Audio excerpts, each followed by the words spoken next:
Assalamu alaikum. My name is Samir Al-Blushi. I'm a quality manager in Al-Masara Hospital, Ministry of Health. So imagine this situation. You are at the end of a very long, tiring shift, and one of your colleagues is late again.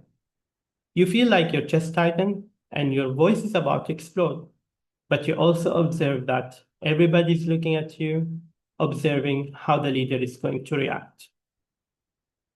In the next less than 5 minutes, we will briefly define emotional intelligence and utilize one of the tools to improve our responses. So what is emotional intelligence? We can simply and briefly define it as our ability to notice our emotions and understand why we are feeling them, and then to choose our response instead of letting our reaction control us. Why is emotional intelligence important for leaders? First, it can help leaders in building a trusting relationship, a trusting environment, and a psychologically safe place where everybody can speak up without fear and hence reducing errors.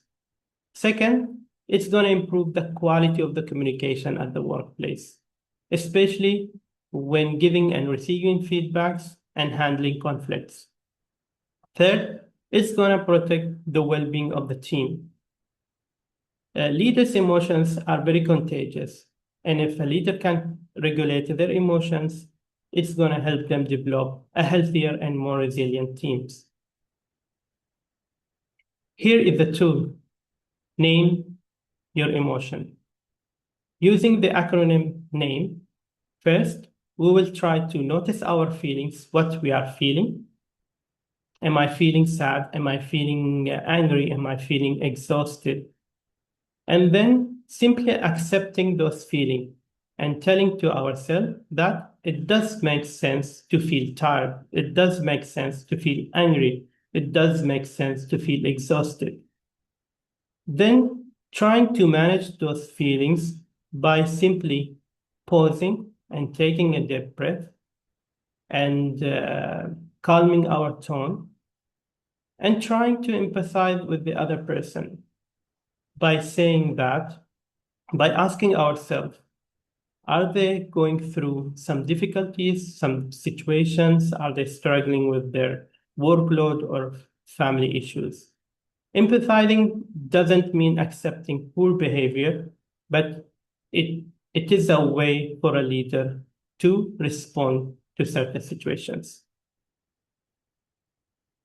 So going back to the first example, which was discussed in the beginning of our session.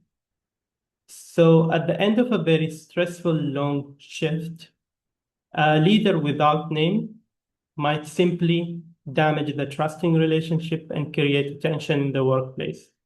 But if a leader uses the name tool, they will notice their feeling that they are frustrated and exhausted. They will accept those feelings that it's normal after a very long shift. And then they will try to manage their feeling by taking a breath, pausing for a while, and speaking in a very calm tone and emphasizing with the other person by thinking about what they might have been going through. Now, it's your turn to practice name. You can think of a very recent difficult situation or a conversation that you've gone through. Recall the moment and think about what emotions did you feel and try to apply name. Notice, accept, manage, and empathize. How could each step have changed your response in that situation? And then at the end, just reflect. What would have you done differently in that situation, utilizing the name? You can pause the video, think, and reflect for 2 minutes.